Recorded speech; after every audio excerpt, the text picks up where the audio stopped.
quero o seguinte, olha, eu gostaria que as pessoas entendessem o meu ponto de vista, para depois não confundirem. O que eu não estou aceitando é apenas pegarem o Lula, tá? E vamos pegar isso daqui. Não, eu quero que peguem todos os tubarões, inclusive os que estão agora. Porque não vamos dissociar uma coisa da outra. Vamos fazer o que deu o prefeito lá de Russo. Pegaram o Lula como bode respiratório? Não, não é bode respiratório não, que ele tem que pagar porque o governo dele realmente destruiu esse país. Foi. Apenas o que eu quero dizer é que partícipes do governo Lula hoje pousam de Imaculada Conceição. Entendeu? Esse é que eu não estou aceitando. Aquela posição do Supremo ontem, eu vendo alguns discursos lá, porque, olha, se o cara foi condenado na primeira instância, se o cara foi condenado na segunda instância, como é que pode haver uma presunção de inocência com um duplo grau de condenação, comprovadamente a participação através de levantamentos feitos desde o inquérito policial até o procedimento final, o processo como um todo? Então, como é que se pode levantar essa presunção de inocência se temos condenação já em duplo grau? Beleza. Pois da mesma forma não vamos acreditar. Pois é. Peixão. Pois é. Mas os homens que estão no poder, os homens que estão no poder hoje, e é o que eu não aceito isso, é só denúncia acontecendo e a negada contornando, blindando. Blinda daqui, blinda dacolá, blinda daqui, blinda daqui. Esse negócio me incomoda. E não sou eu que digo, não. Quem está dizendo é denúncia todo dia em rede nacional. Em rede nacional. Já saiu hoje a denúncia do negócio dos portos, e a pose de inocência dos portos. Isso, exatamente isso é o que eu queria dizer. E a pose de inocência de Imaculada Conceição para todo o Brasil. Então, quem não presta, todo mundo tem que pegar o destino do Lula. O mesmo destino, sentar lá na frente do Sérgio Moro, depois vem a condenação de segundo grau, depois não sei o quê. Agora só um e os outros aí, uma cambada que a gente vê denúncia todo dia, meu irmão. Aí não está correto isso não. Então ontem foi uma parte, mas que essa parte não se restrinja unicamente ao fato Lula, que haja o desdobramento. Quando acontecer denúncias como essas denúncias que estão aí, que procurem fundo como foram fundo na apuração dos casos do senhor Lula. Exatamente igual, para que ambos sejam punidos. Ambos não, todos sejam punidos igualmente. Com aquela cara de chibata de chegar lá pintando de inocente, né? Inocência total. Eu estava vendo hoje pela manhã. Tom, antes que você estava vendo hoje pela manhã, esse Torrealba, que era financiado lá, a Rodrimar, lá em Porto de Santos, sei, que ele tem a mão do Michel Temer há 30 anos. Há 30 anos que ele está ali dentro. O cara, Tom, tem um Aras no Kentucky, lá no Texas. Um Aras que ele comprou por 750 milhões de dólares, criando cavalo nos Estados Unidos. Só com dinheiro de desvio, né? Desvio eu acho que as manifestações elas são válidas, mas as manifestações não podem parar no ato final de ontem. Tem que ter desdobramento. Por que não ir às ruas pedindo uma apuração dessas denúncias contra os que estão no comando do país hoje? Por que não? Por que não vão às ruas também? Com a mesma veemência, com as bandeiras amarelas e verdes, não é? Por que não vão? Não é a mesma corrupção, não é no mesmo grau, não vieram juntos do mesmo governo? Ou o governo que está aí não foi eleito juntamente com a chapa Dilma, que foi defenestrada do poder? Tudo farinha? Tudo farinha do mesmo saco. Eu quero ver a coisa igual para todo mundo. Vamos punir todo mundo. Né? Agora pune um e o outro fica aí de filosofia. O que é isso? Então isso me incomoda. Efetivamente me incomoda. E como que a me justiça incomoda? não tenha dois pesos, duas balanças. Não, e que o povo também saiba, do jeito que faz as manifestações com as bandeiras amarelas, querer que as bandeiras amarelas façam a limpeza deste país como um todo. Mas você acha que isso ela influencia das decisões? Rapaz, se não influencia... Pelo que eu vi ontem, não influenciou nada. Influenciou, não influencia, não é para ir às ruas? O negócio não é para ir às ruas? Então que se vá às ruas. Satisfação, né? Claro. Não pode continuar não, rapaz. As pessoas bancando Imaculada Conceição, quando se sabe de tanta denúncia por aí, e por causa do poder, com todo o exercício possível de tramóia, de blindagem, eles vão fazendo com que a pessoa se posicione e fale ao país como se fosse a coisa mais inocente do mundo. Peraí, fazer a gente de besta a vida toda? Não é? Fazer a gente de besta a vida toda? Não. Olha, Fernando Henrique Cardoso está aqui na declaração de hoje.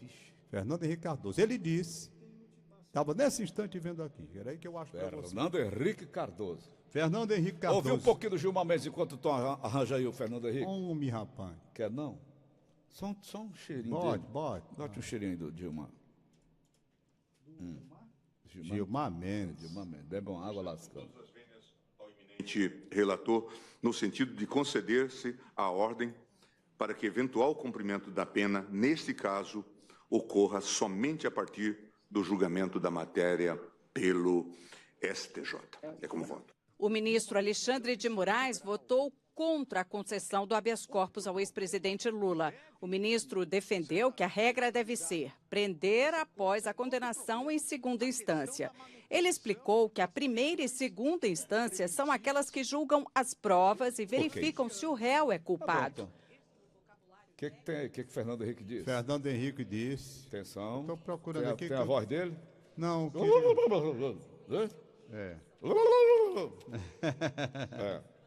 Viu? Vamos ver o que o Fernando Henrique Cardoso disse. São 7h39. Fernando Rapaz, Hugo, ele pede diz. desculpas, Tom. Ele está lá no São Mateus, hospital aqui do sistema, né? Doutor Fernando Hugo. Está com um problema intestinal. Mandou recado, se escapar com vida dessa, ele vem aqui ao nosso programa. Um abraço, Fernando. Foi bem. Deus te proteja. Saúde. Diz, Tom. Está aqui, a matéria eu encontrei. Do Arnaldo Godoy? Do Fernando Henrique Cardoso, aqui a matéria. Ele diz taxativamente. Em entrevista ao UOL, o ex-presidente Fernando Henrique Cardoso reconheceu que a corrupção de agora chamuscou o seu partido, o PSDB, e que houve corrupção também no seu governo, no governo dele, de 1995 a 2002. Porém, supostamente diferente de seu sucessor, Luiz Inácio Lula da Silva, do PT, dela, ele, Fernando Henrique Cardoso, não teria se beneficiado.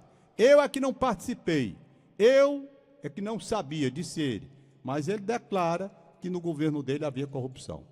Né? Então, os governos todos têm. É uma praga esse negócio. Pois eu quero só dizer que o governo, ele precisa ser olhado com o poder que tem, mas não pode ser blindado da forma como estão blindando diante de tantas denúncias que são feitas. Vamos atacar a corrupção como um todo, que se você atacar apenas a corrupção do PT e não atacar as outras corrupções, você não estará absolutamente recuperando o Brasil, não. Você estará usando de 2 pesos e de 2 medidas.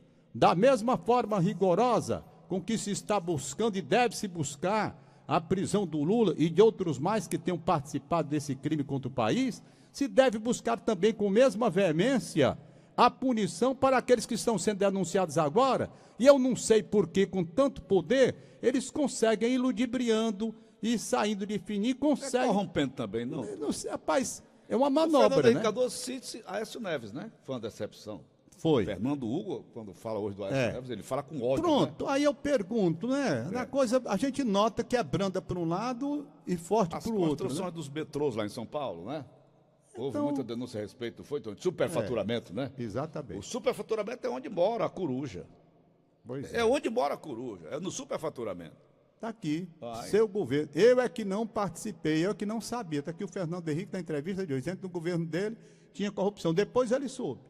Depois ele soube. Nada, né? Aí quando ele fala da questão do PSDB, claro que ele está fazendo uma referência ao Aécio Neves, né? Ele está fazendo a referência que aquilo incomodou o PSDB como um todo. E no PMDB, doutor PMDB é partícipe do governo do PT, parceria durante a vida toda. Enquanto houve o governo do PT, o PMDB estava lá também. Aí vem todas as denúncias agora, mas a denúncia é esbarrada, não sei como é que eles fazem isso, não é? São esbarradas. Não passa. É esbarradas, não. Não passa. Não tão balas. Pois é, português é um negócio tão interessante.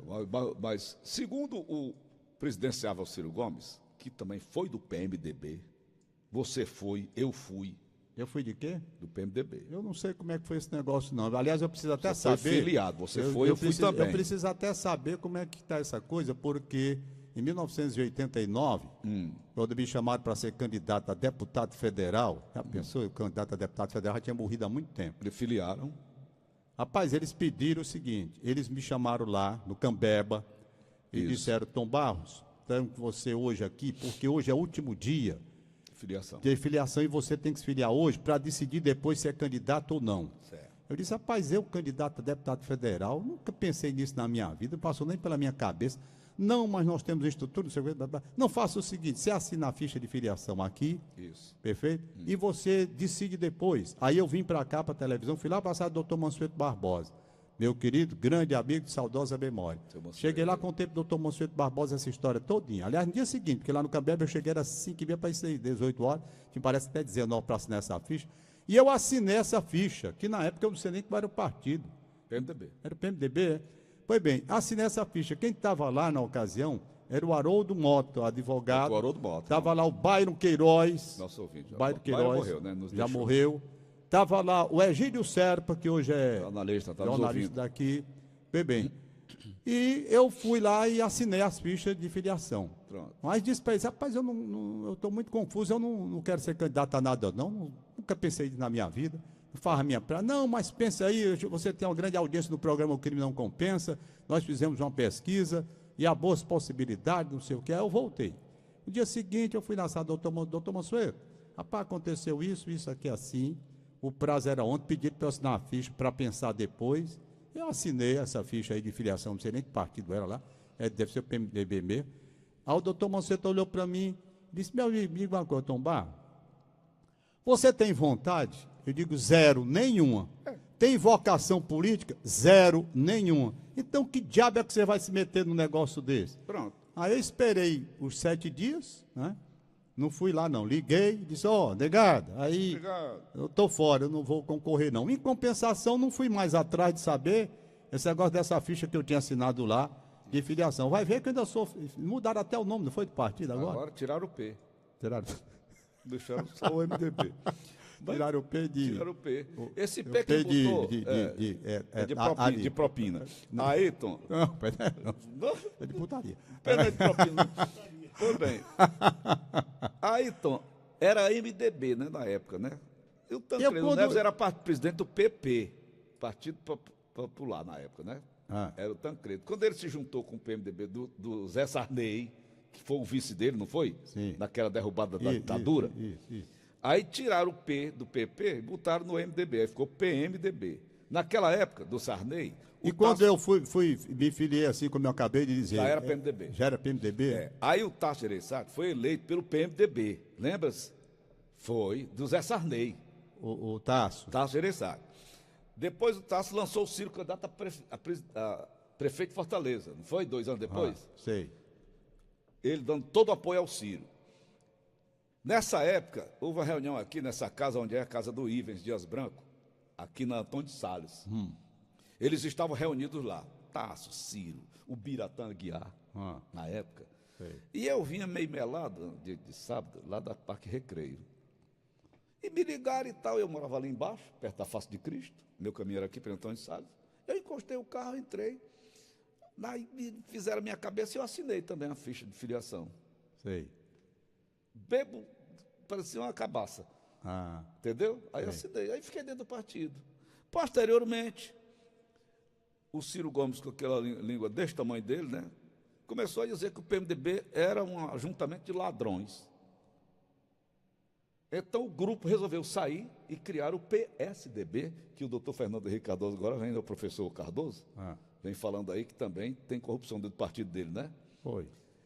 Criaram o PSDB, gente séria da época, né? Franco Montoro, aquele Sérgio não sei o que morreu, não foi? Foi. O Sérgio, Franco Montoro, Teotônio Vilela, aqui de Alagoas, aqueles velhos caciques da política, tidos como sérios, Tasso Gereissati, Fernando Henrique Cardoso, Geraldo Alckmin, e fundaram então o PSDB naquela época. Eu acompanhei dentro do estômago desse partido. Mas depois que meu filho foi candidato a vereador, para ficar isento de tudo, eu me desfiliei. Rapaz, eu vou até te saber se ainda tem essa filiação lá nesse partido. Bem capaz de... Isso foi em 1989, Paulo. Foi em 1989. Vai desfilar. Eu me lembro bem quando eu cheguei lá, perguntaram qual era o meu projeto. Eu disse, meu projeto é a Copa do Mundo, que eu estou vindo da Itália agora. Fui preparar o programa da Verdinha lá, nós vamos transmitir a Copa, eu estou chegando da Itália agora e vou voltar para lá, isso era 89, para a Copa de 90. Aí ele olhou para mim e disse assim, você não quer trocar Roma por Brasília, não? Como é, rapaz? Trocar Roma por Brasília? Disse, não, meu amigo, eu vou para a Copa do Mundo. Trocar uma Roma por outra, né, Tom? Paulinho, uma coisa Como falou em Roma, Tom, ontem, mudar um pouquinho de assunto, posso? Vamos, pode. Eu quero mudar de assunto, porque eu quero um assuntozinho aqui Não, para isso aí contar. é dentro da coisa que eu vou falar agora. Sim. Ontem eu assisti para ver o show do Messi. Não, vi. deixa eu falar então. Você vai falar uma coisa que eu vou falar também, mas deixa eu contar esse episódio rápido. Uma coisa que me deixou um incômodo muito grande. Eu fiquei chateado, muito chateado mesmo. Tá aí com sexta-feira da semana passada isso aconteceu. Eu vinha caminhando aqui, ali na frente da casa do Ivens Dias Branco, ali na Antônio Salles. Antônio Salles, né? Ali. Aqui, rapaz, para a esquerda. Pois é. Onde é, rapaz? Para cá, rapaz. É? É, pro lado esquerdo, tá ali, Antônio Tá Salles. ali, né? É. Tá certo. Não tem aqui a... Que rua é essa Aqui é a Ponte Vieira. É? É. Tá certo. Tá desorientado. Pai, eu sou aviador, rapaz. Aí Aviador resultado, desorientado, ele derruba avião. eu vinha caminhando a pé. Há um rapaz, simpático até, um senhor, assim, eu vinha a pé, isso era por volta de 3h30 da tarde. 3h30 da tarde. Aí ele vem na minha direção, muito simpatizante e tal, eu digo, tudo bem, cumprimentei, ele disse, o senhor pode parar um minuto para falar comigo? Aí eu já fiquei com medo. Por quê? Porque já aconteceu uma coisa desagradável comigo assim. Eu tentei me desvencilhar, não, rapaz, eu estou apressado, tal. Não, mas eu quero falar com o senhor um minuto só. E eu, naquela indecisão, você está entendendo? Não, rapaz, deixa para depois, me procure. Eu tentando me desvencilhar da pessoa. E não me parece que a pessoa era má, não, mas eu tive medo. Recebo porque já passei por uma situação desagradável, a gente fica sempre com o pé atrás, né? Passa constantemente. Constantemente. Eu apressei o passo, ele me acompanhou nos primeiros, mas depois ele parou. Ele a pé também? Ele a pé, ele estava a pé, e eu a pé, sabe? Aí eu vim na direção aqui da televisão, e ele ficou. Ele disse, mas rapaz, pare aí só um minuto que eu quero falar com você. Eu disse, rapaz, depois eu querendo sair. Se saindo do cara. Saindo, e consegui me sair, mas acontece que quando chegou na esquina ali, aí ele deu um grito assim, que aí eu fiquei na maior dúvida do mundo, isso foi que me chateou. Ele disse assim, rapaz, eu só queria dizer que sou seu fã e seu admirador. Aí eu fiquei na dúvida se realmente ele queria dizer aquilo, que era meu fã, meu admirador. Ou queria meter a mão no teu bolso. Não, porque mão no bolso é o problema, não é isso. Sabe qual é, Paulo? É o medo que eu tinha, é que eu vinha com o celular. Né? E dentro dessa situação de insegurança que nós temos no Brasil, que os caras estão pegando a gente no meio da rua, eu queria, confesso a você que eu quis, mas eu tive medo. Claro. Então, esse rapaz, depois eu já passei lá, não a pé, eu passei lá, para ver se ele estava por ali. Perfeito? Por quê? Porque é uma descortesia que eu fiz, muito mais elevado pelo medo, e não é a primeira vez que isso acontece, porque a gente fica com quem já foi assaltado uma vez, e eu já fui, tá? Eu já fui, meu amigo, o sujeito fica cismado. É o trauma, né, Tom? Fica pelo resto da vida. Fica cismado. Aí o rapaz gritou, aí eu ainda pensei, volto ou não volto? E a minha dúvida e a minha insegurança fez com que eu me mandasse para cá, para a televisão. Entendeu? Tá bom. Essa é a situação, muito então, desconfortável que ele venha aqui na rádio, tomar um café com a gente. Pronto, que aí eu Já que é nosso ouvinte. Se é nosso ouvinte. É seu fã, pode ser também que respinga alguma coisa em mim. Mas olha, Tom, ontem eu assisti na Roma versus Barcelona. Todo mundo esperando uma grande exibição do Messi, mas nem todo dia é dia santo, né? É verdade. Nem todo dia. Tinha um cara que fazia esse negócio de numerologia, né, Tom? Tu lembra? Eu andava aqui, né? Tem dia que você está bem, tem dia que você não está bem. É verdade. Não, ontem não foi dia do Messi. Agora, tu me chamou a atenção, eu queria a sua opinião, você que é especialista, eu não sou um leigo, mas procuro me entrosar, aprender alguma coisa. Como é que um time como o Roma faz 2 gols contra, Tom? Eu não vi o jogo não, Paulo. Mas, Tom, viu não? Viu não. Pois veja, para a gente comentar depois. Não vi não. Eu ontem... 2 gols contra. Paulinho Oliveira, olha para minha cara. Olha aqui para esse teu amigo de tantos e tantos anos, Paulinho. 42 anos, 42. Veja bem, se eu podia ver um jogo Roma à tarde, Ferroviário à noite, Ceará à noite, rapaz, era um porre de futebol que não tinha cristão no mundo que aguentasse. E mais o habeas corpus. Entendeu? Eu tive que ontem dosar. Eu digo, menino, sabe, não, coisa de futebol, não vou ver nada na televisão, não. Eu vou tentar acompanhar parte desse negócio do Lula aqui. E à noite eu tenho 2 jogos para ver, 2. Mas eu fiquei lá e caio. Ferroviário e Atlético. Ferroviário jogou mal, pegou 4-0. E depois o jogo Ceará e Fortaleza. É um porre, tudo ali. Era um dia de muito trabalho, como foi ontem, muito trabalho. Então não deu. Agora, o que eu quero enaltecer aqui e mandar um abraço, era o que você ia falar também, e mandar um abraço de parabéns, é o maior narrador esportivo do estado do Ceará, que se chama Gomes Farias. Narrador espetáculo do rádio brasileiro. Show. Ontem, numa decisão aqui da casa, não é? Quem narrou? Quem narrou o quê? O jogo pela rádio. O Antero Neto. O Antero? Foi. Mas ele sugeriu o nome do Farias. Foi ele que sugeriu, lá para a televisão. Rapaz, aí ele pegou, botou o quê? Botou o Gomes Farias, transmitindo na televisão, como se estivesse narrando para a rádio. E o Gomes Farias foi um baile. Foi um baile. E se tivesse aquelas vietazinhas que eles colocam, ainda tinha sido melhor. Mas o Farias, ele narra, sabe, com alegria, com criatividade, com bordões. Isso. Não é? Isso é quem enfeita. Enfeitando. O Farias é fora de série. Eu não conheço às na vezes minha o jogo vida. ruim que só o diabo, né, Tom? Mas o locutor... Ele é bom demais. O Gomes Farias é bom demais. O locutor, ele dá uma vida a um jogo de futebol. É o negócio do gol aí. Dá. Um bom comunicador esportivo, ele dá uma nova vida ao o Galvão Bueno. Falem o que quiserem falar dele. Podem falarem. Podem falar. Mas ele tem aqueles bordões dele, então aquilo ali é que justifica o locutor, esse sucesso todo dele. É verdade. Né?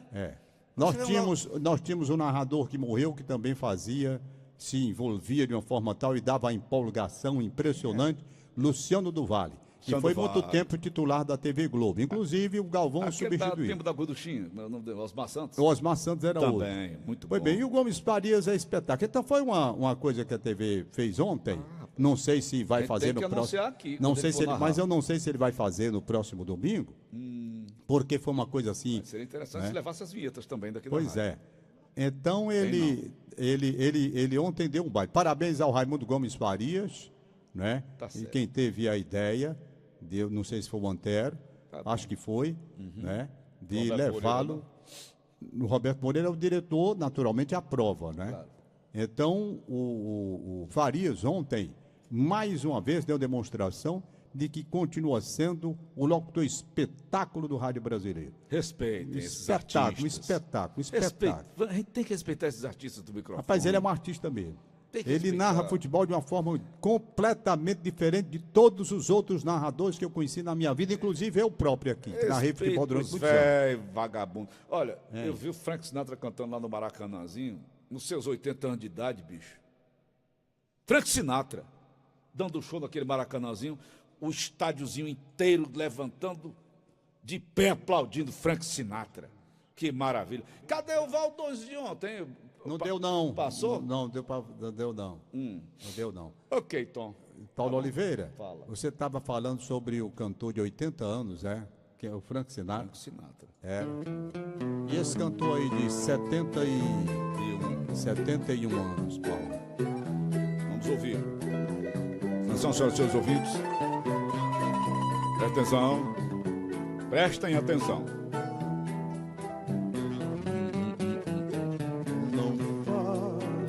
Desta mulher